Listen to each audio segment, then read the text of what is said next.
नमस्कार दोस्तों, आप सभी का स्वागत है आपके अपने चैनल ज्योति भक्ति में। आज हम सुनेंगे भगवान शिव को प्रसन्न करने वाली अत्यंत पावन सोमवार व्रत कथा। इस कथा को अंत तक जरूर सुनिए, क्योंकि मान्यता है कि इसे सुनने से सभी मनोकामनाएं पूर्ण होती हैं। प्राचीन काल की बात है, एक सुंदर से गांव में एक बहुत ही धनवान साहूकार रहता था। उसके पास धन दौलत वैभव नौकर चाकर सब कुछ था, लेकिन एक चीज की कमी उसे दिन रात सताती रहती थी, और वह कमी थी संतान सुख की कमी। साहूकार और उसकी पत्नी दोनों ही इस बात से बहुत चिंतित रहते थे। हर दिन हर रात बस एक ही प्रार्थना करते, हे भगवान हमें एक संतान दे दीजिए। साहूकार भगवान शिव का परम भक्त था। वह हर सोमवार व्रत रखता, पूरे विधि विधान से भगवान शिव और माता पार्वती की पूजा करता था। शाम के समय शिवलिंग पर दीपक जलाता और सच्चे मन से प्रार्थना करता। उसकी यह अटूट भक्ति देखकर एक दिन माता पार्वती भावुक हो गई। माता पार्वती ने भगवान शिव से कहा, हे प्रभु, यह साहूकार आपका सच्चा भक्त है, हर सोमवार को आपकी पूजा करता है, आपको इसकी मनोकामना पूर्ण करनी चाहिए। भगवान शिव मुस्कुराए और बोले, हे गौरी, यह संसार कर्म भूमि है, जो जैसा कर्म करता है उसे वैसा ही फल मिलता है। इसके भाग्य में संतान सुख नहीं लिखा है। लेकिन माता पार्वती ने हार नहीं मानी। उन्होंने बार बार विनती की, हे प्रभु, यह आपका सच्चा भक्त है, इसकी इच्छा पूरी कर दीजिए। अंततः भगवान शिव ने कहा, ठीक है, मैं इसे पुत्र वरदान देता हूँ, लेकिन उसका जीवन केवल 12 वर्ष तक ही होगा। उस रात भगवान शिव ने साहूकार के सपने में आकर उसे यह वरदान दिया।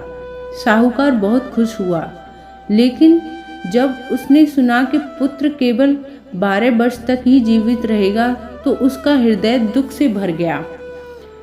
फिर भी उसने भगवान की इच्छा मान ली और भक्ति जारी रखी।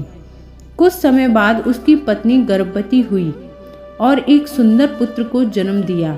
घर में खुशियों की लहर दौड़ गई। सब खुश थे, लेकिन साहूकार अंदर ही अंदर दुखी था, क्योंकि उसे अपने बेटे की छोटी उम्र का रहस्य पता था। उसने यह बात किसी को नहीं बताई।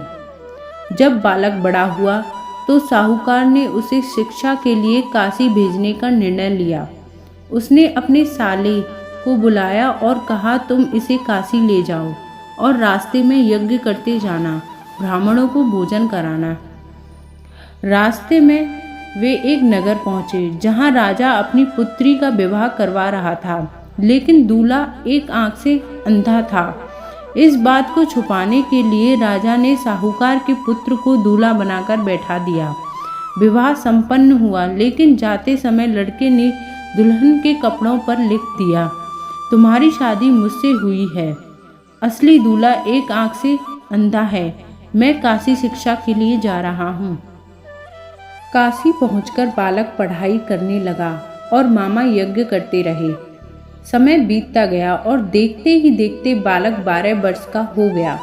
एक दिन उसने मामा से कहा, मुझे कुछ ठीक नहीं लग रहा, और वह सोने के लिए चला गया। कुछ ही देर में उसकी मृत्यु हो गई। जब मामा ने उसे मृत देखा तो उसका दिल टूट गया, लेकिन उन्होंने धैर्य रखा, पहले यज्ञ पूरा किया, फिर रोने लगे। उसी समय भगवान शिव और माता पार्वती वहां से गुजर रहे थे। माता पार्वती ने रोने की आवाज़ सुनी। उन्होंने बालक को देखा और तुरंत पहचान लिया। उन्होंने शिव जी से कहा, प्रभु, इसे जीवन दान दे दीजिए, इसके माता पिता मर जाएंगे। भगवान शिव ने उसकी प्रार्थना स्वीकार कर ली और बालक को जीवन दान दे दिया। बालक जीवित हो गया और मामा के साथ घर लौटने लगा। रास्ते में उसी नगर पहुंचे जहां उसका विवाह हुआ था। राजा ने उसे पहचान लिया और अपनी पुत्री को उसके साथ विदा कर दिया। जब वह अपने घर पहुंचा तो उसके माता पिता उसे देखकर भावुक हो गए। खुशी के आंसू बहने लगे। अब उसका परिवार सुख शांति से रहने लगा। तो दोस्तों, जैसे भगवान भोलेनाथ ने उस साहूकार की भक्ति से प्रसन्न होकर उसकी सभी मनोकामनाएं पूर्ण कर दी, वैसे ही भोलेनाथ आपकी भी मनोकामनाएं पूर्ण करें।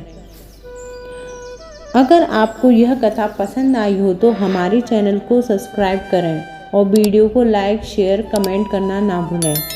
धन्यवाद।